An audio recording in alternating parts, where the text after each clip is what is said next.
Good afternoon, everybody, and welcome to Art 186, Computer Graphics with Adobe Illustrator for the spring semester 2022.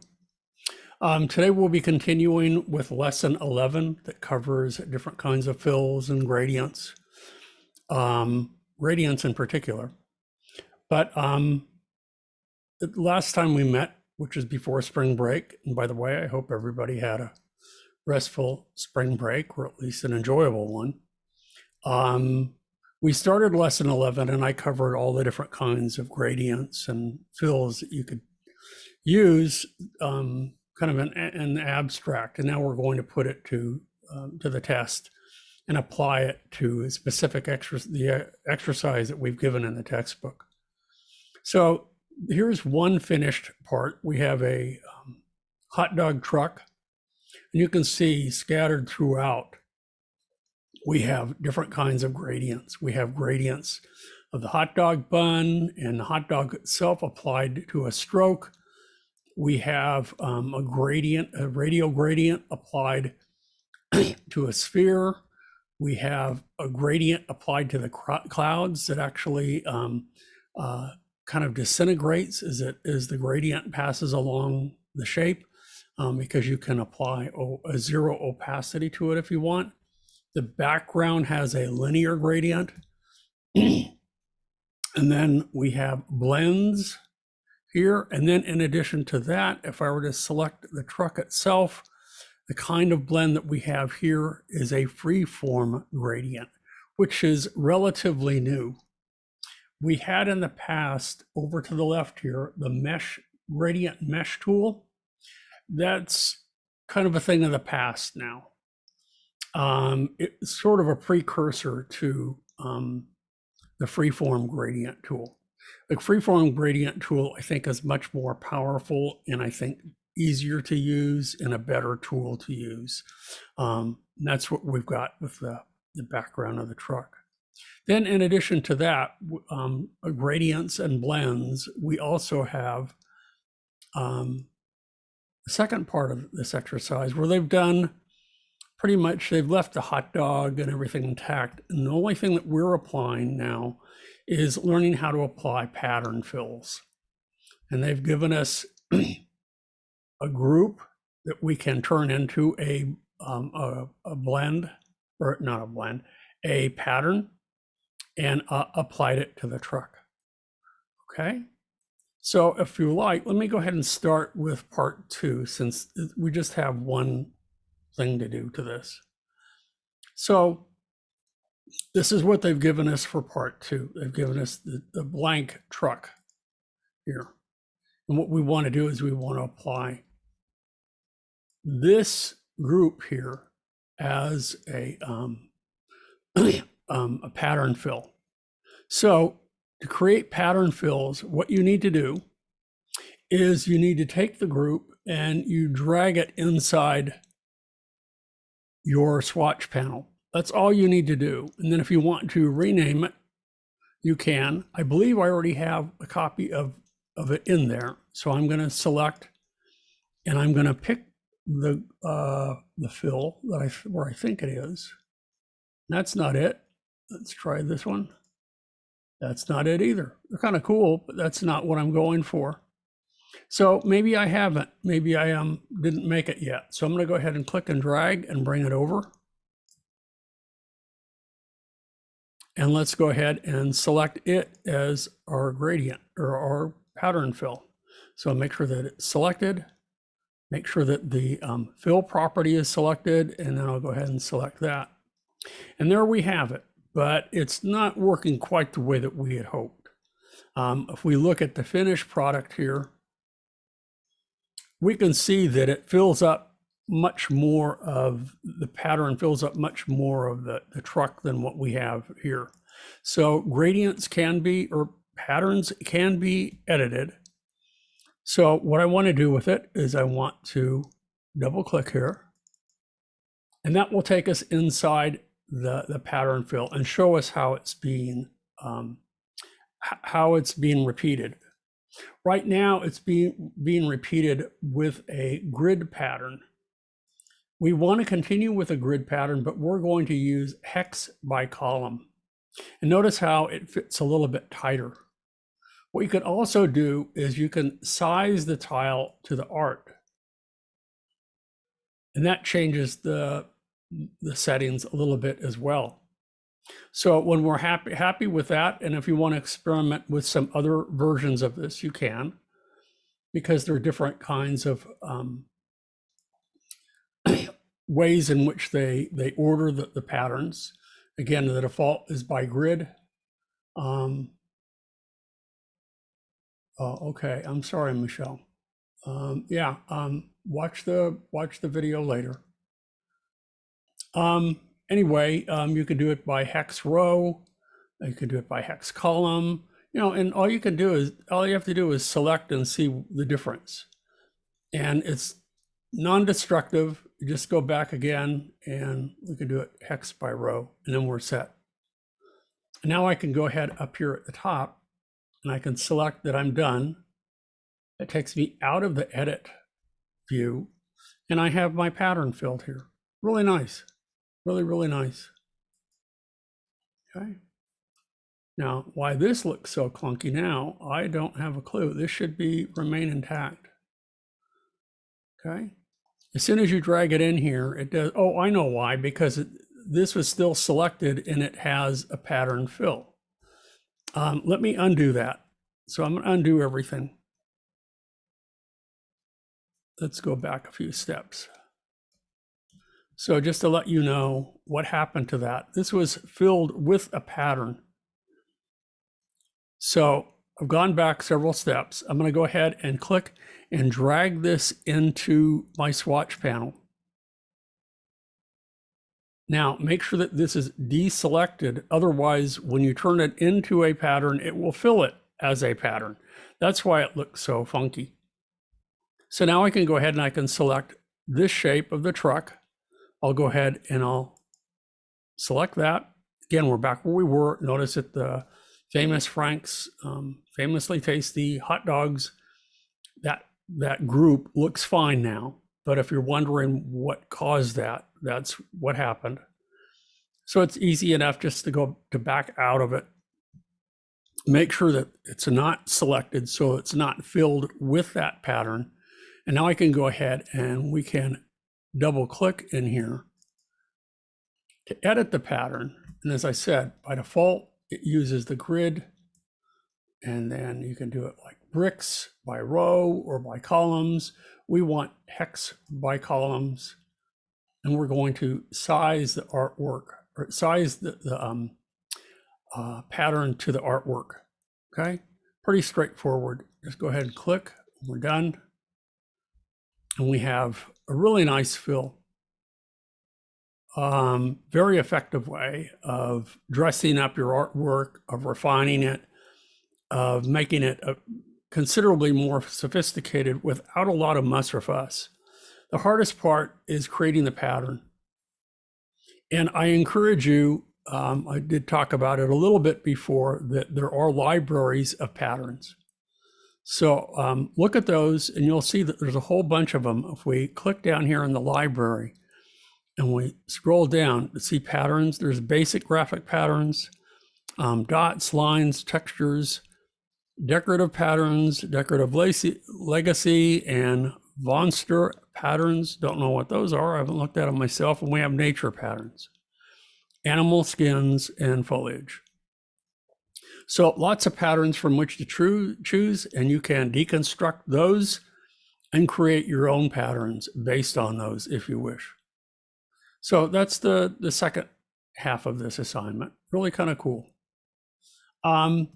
Next one now, let's go back to this one where we're going to apply a gradient to the hot dog bun. We're going to apply a radial gradient to the ketchup on top here. And we're going to apply a linear gradient to the clouds, a linear gradient to the background, and a freeform gradient to the truck itself. And then we're going to use blends to create star patterns here. And I showed you blends the other day. So let's go to this and let's start with the background first. So I need to zoom out a little bit, see what I'm doing here. Not that much. There we go. Move it over. I'm checking my activity monitor to see how much it's taxing my computer. So I'm hopeful that things will work much better now. So I'm going to make sure that I select the back.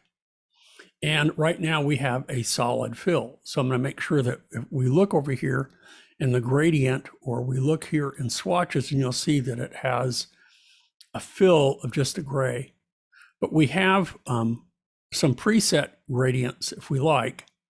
I can come over here and let's see what we have that I can use to create my own. I'm going to start with this one. That's not the one that we want when we're done. Actually, I'm going to switch to the blue. Let's use that one instead, because it goes from blue to kind of a light brown at the bottom.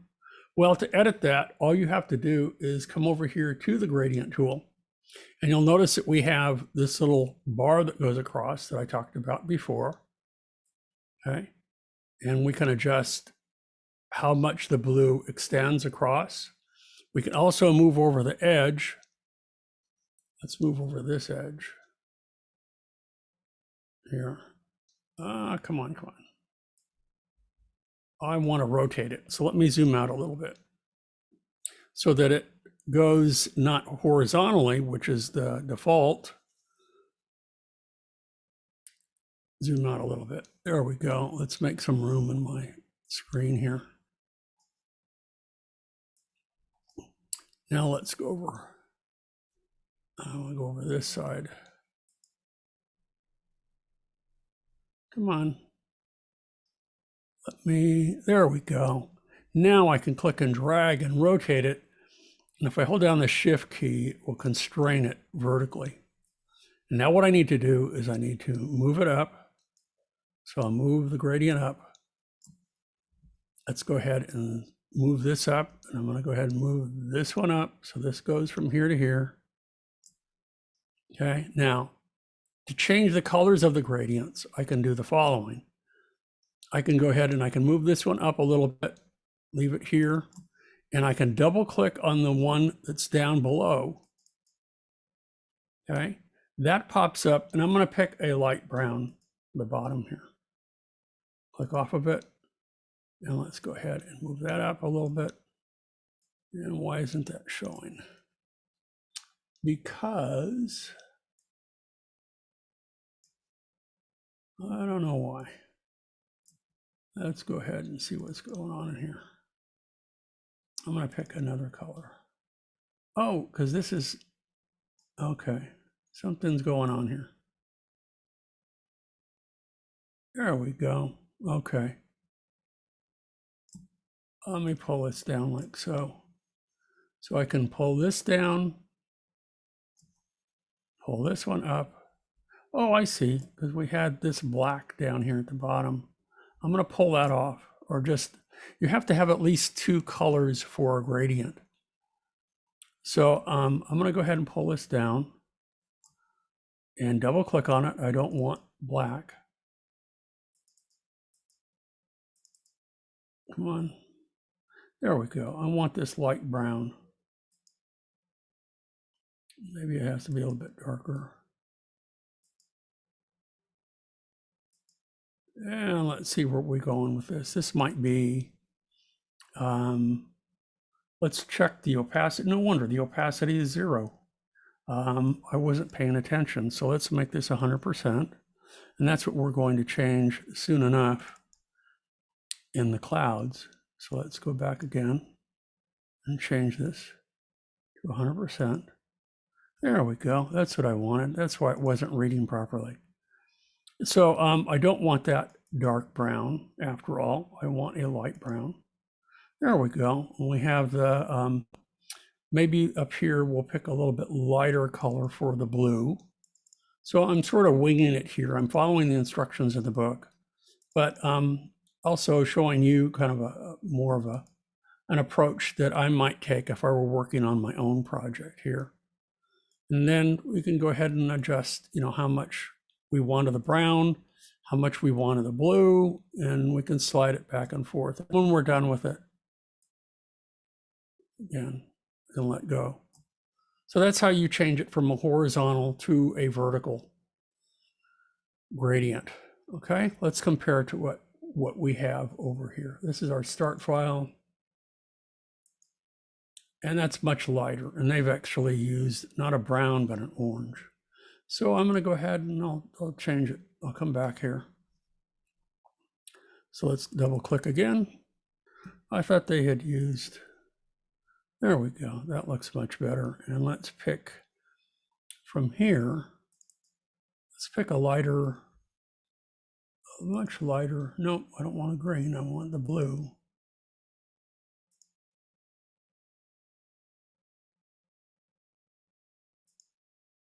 And what I can do, instead of a swatch, you can always pick from here, and I can make it, if I want to make it lighter, darker. So you're not restricted to the swatches. You can also use the color spectrum here or the CMYK color callouts, and we're set.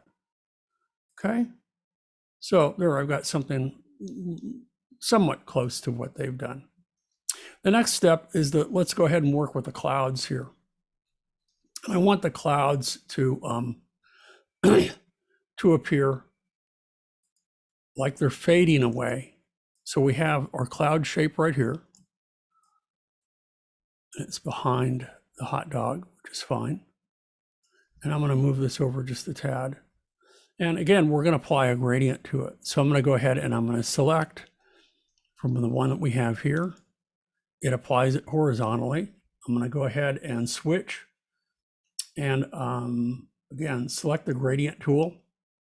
And I'm going to click and drag top to bottom so that it goes like so. And I don't want it to be blue. I want each of these to be white. So double click. Oh, come on. There we go. Go in here. Let's select white. Okay. Let's go back down to the bottom color. And while I'm having the same color, I'm using the same colors, watch what's different. This one now has opacity of 0. And that was where I was making the mistake before. So we can move this up, down, and now you can see what we have here. Now we can also change the opacity of this one if we think it's too much. So just click on it.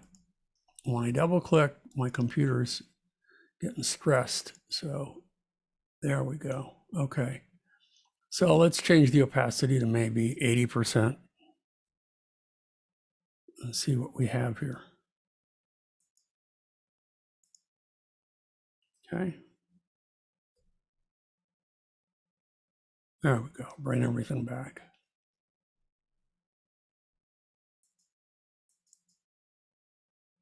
No, still 100%. I'll go ahead from here and I'll pick 80%.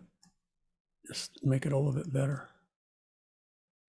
There we go. We can pull this down a little bit. Just play with it a little. And then the last thing that we have to do, because the shape itself, if I go back to the shape, has this black outline. We want to get rid of it. And then we're going to make copies of it. And everybody should know how to make a copy of it. So let's select this, say none. Okay, so we don't want any. Just hold down the Option key or Alt key on the PC. And we're going to just click and drag it. And we're going to click and drag it up here. And we're going to click and drag it down here. So you can see that we're making multiple copies. And click and drag up here. Let's move this one down a little bit. Let's move this one down a little bit, just for the heck of it. Okay. Again, it's not exactly like the book, but you get the idea. Okay. So we've made a linear gradient and we've changed the from a horizontal, which is the default, to or we've left it horizontal. But if you want to change it to a vertical, you can just by clicking and dragging. And that's what we did with the clouds. Now we're going to move on to the hot dog bun itself. So we'll select it. And notice that when I click on it, the background's selected because this is nothing more than a stroke. And not too long ago, they added gradients to strokes. You couldn't do that before. So what I'm going to do now is select it, and I'm going to select one of the gradients here. Now, by default, it goes from left to right, right to left. But when you have the gradient panel selected here, we have options right here regarding the stroke. I can select it, this one left to right. I can click this one, which changes it a little bit more. And then if I click the third one, it goes vertical. So from top to bottom, bottom right. And if I click on this tab, it will invert it. So now what I can do from here, rather than, I can change it from here if I want. Okay. But it probably works better if I just change it from here. If I want to remove some of the colors, all I have to do is click and drag like so. Click and drag. And then move this over like so. Let's move this over. And I'm just going to leave it with 2 colors. Okay. And I'm going to move this one over a tad so that pushes it a little bit more. We have a little bit more of that light orange in here. And again, if I don't like that and I want it even more, lighter, or change it, just double click on the tab. We can change it to a lighter. Okay. And there you have it. Okay. So the next part is, let's use a radial gradient for the ketchup. And again, we're going to duplicate it like we did with the clouds. You can also use a blend if you want. Use the blend tool. But what I want to do now is I'm just going to select a default gradient. So I'm just going to click here. And I don't want that for the stroke. See, you got to be careful. I'm going to turn that off to none. I'm going to select the fill, and I'm going to make it. And again, it goes linear by default, but then when we have the gradient panel up, I can select the radial gradient. Okay, I can select the gradient tool over here, and now we can move this, the direction of this, and change its properties. We can change it from here, or we can change it from here. So let's go ahead and work with the center and make it kind of a dark red. Let's take the light one and let's make it a light red. Okay. I'm going to invert that so that the lighter part is near the center. Then we could also take the gradient and we can move it. So I can take it and I can move this up like so. So the center of it is no longer in the center of the object. And then I can also take and I can move out towards the edge and I can rotate it. Or depending on where I'm situated with this, I can also change the size of it. I can also just, as I said, rotate it. We can also distort it a little bit. And that's what I'm doing here. I'm actually changing that, and I'm going to undo that. There we go. Let's go back again, because there is one in here that allows us to change, and I don't want to rotate it. I want to change. There we go. There we go. Now I can rotate it.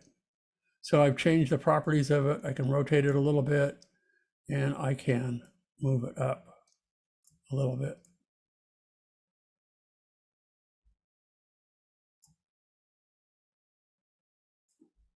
There we go. So now I have the highlight of my little dribble of ketchup here. And with the selection tool, I can go back and I can just put it in position, and I can begin to make copies of it by holding down the Alt key. And like so. And when you make copies of it, it also copies the gradient, any fill, any stroke that you may have, like so. Okay.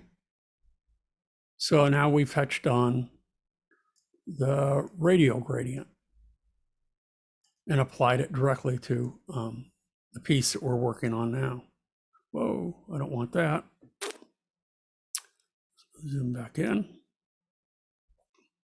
One of the next things that we want to do is, what if you want to apply a gradient to multiple objects?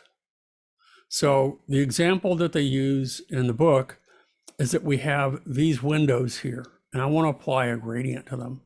If I hold down the Shift key and I select each of them, and I come over here and I apply a gradient to it. So let's apply again this one. Notice that it applies the gradient individually to each. So it's as if I had selected one, applied a gradient, deselected it, selected another, applied a gradient, and then done the same for the other two. But what if I want the gradient to span across all of those objects? Well, then all I have to do is select the gradient tool and click and drag across them all. And now you have a gradient that goes across all of them. Now, that isn't the gradient that I want. I'm going to go back and look at the original and see what the colors they used again. They used the blue and the orange. So actually we used, because to save a gradient, let's do that. I'm going to go back to this one that I just created, and it's just like anything else. You can see that I have this new gradient that I created. Just click and drag it into the swatch panel. And now I can go ahead and I can select this one. Make sure that all these are selected again. Let's go ahead and apply this new gradient. Okay, and notice that it goes all across all of them again. So now I can go from top to bottom, bottom to top, however I want, just by clicking and dragging, like so.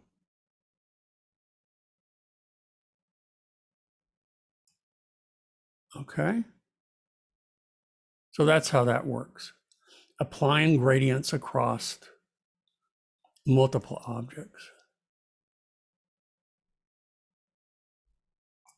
There we go. Okay. So that's the next part. The next part is probably the trickiest part. Make sure that I get this somewhat right. Is I'm going to select the body of the truck. And what we're going to do now is apply a gradient. But what we're going to do now, instead of a linear or a radial gradient, we're going to apply the freeform gradient. And when I click on there, with it selected, let's make sure that that's selected. It's catching up. There we go. That's not exactly what I wanted, but you never know what it's going to fill it with. You just don't. So we want to make sure that initially we're using points. You can draw with points or draw with lines. I'm going to start with points and then we're going to add lines to it. Now, if you look in here, you can see these individual little points. And as I move them, these dots around, it's little spots of color that we can apply and add to this. Well, I'm going to move this here. And instead of that color, I'm going to go ahead and double click on it.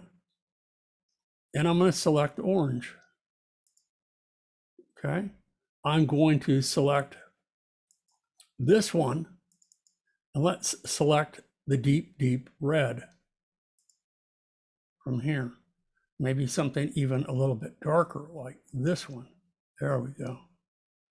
And now I can move this around as well.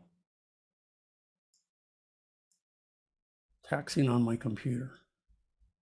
I can move this around. I can move this up. And notice that you need to just simply play with these. I can take this one and move this over here like so. I can take this one and notice how it's changing the colors. You know, it changes the background pretty dramatically. Let's take this one and move it back up here. And I'm going to pick a light, kind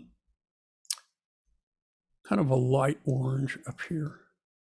There we go. And then I'm going to pick this one down here. And I'm going to move it a little bit. And I'm going to pick a really dark red again. So it's similar to what the book has done. And now what we can do is apply lines to it. Now, all I have to do is I have to select lines. And to do that, I click and drag, or I click, move the mouse, click, move the mouse, and click again. And it's applying 3 tones of white. Now to end that, I hold down the Command key. Let's click again. There we go. So now I want to double click on each of the little dots. I didn't want this one. If I want to get rid of it, I need to select it and delete it. So I don't want it. I want to select it and hit the delete key. There we go. I want to, there, select a color, and we're going to use a light yellow here, or a light orange. Let's pick this one here, or even lighter yellow. See how that looks. That doesn't look right. I'm just going to pick a light orange here, double click on this one, and pick a light orange here. Come on. Pop up here.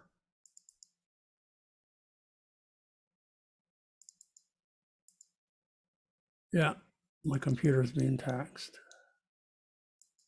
When it appears and disappears like that, it just, you won't have this problem with yours.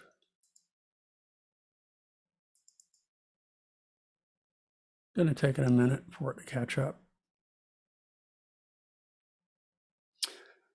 Well, I think you, there we go, come on.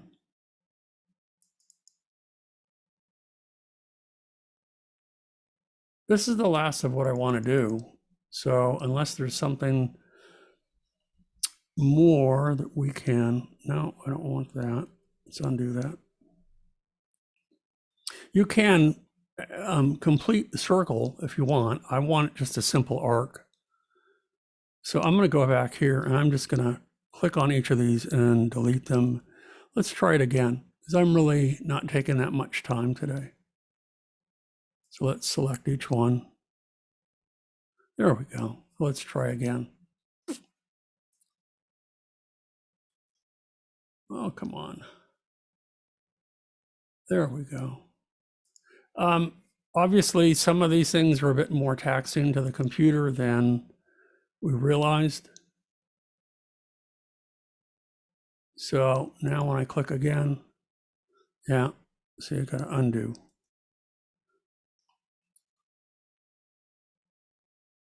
Just undo. When you're having problems like this, just undo it.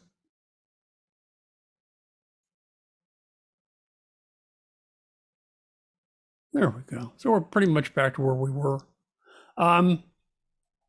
So I'm having troubles with the using lines, but you get the idea. You just simply click, move the mouse, click, move the mouse to get the arc, and then double click on the little dots in order to change the colors that you want.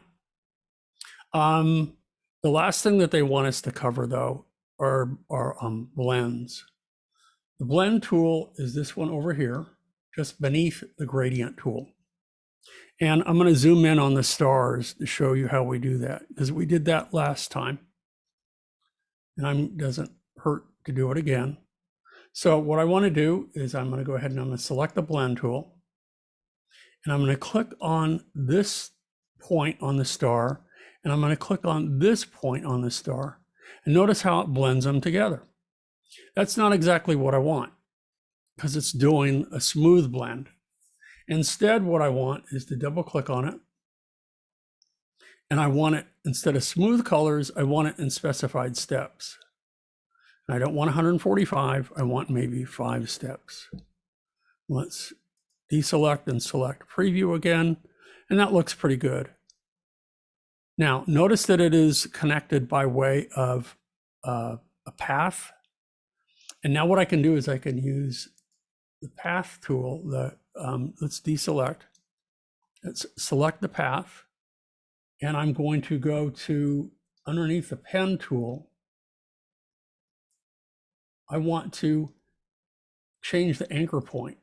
So now I can click on here and I can drag, and notice that I can create, and they still, it's like close on a clothesline. They follow the curvature of it. I probably have too many still, but that looks pretty good. Now I can use the move tool. In fact, let me select this again. Blend tool. Instead of 5, I'm going to use 4 steps. So you can always change it. Okay. Good and close enough for government work. So now what I can do is I can use the selection tool, move it in place, and then we can use the mirror tool to flip it across the center of this. So I'm moving it over here like so.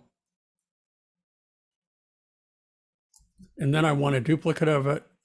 So what I'll do is that while it's selected, I'll use the mirror tool, which is hidden underneath the rotate tool or reflect tool, whatever you want to call it. Hold down the option key and click, and it makes a copy of it. Now all I have to do is select copy. And there you have it. And if you want to select both of those and rotate them, you can. Before this freeform gradient existed, we used the blend tool to create concave, convex surfaces.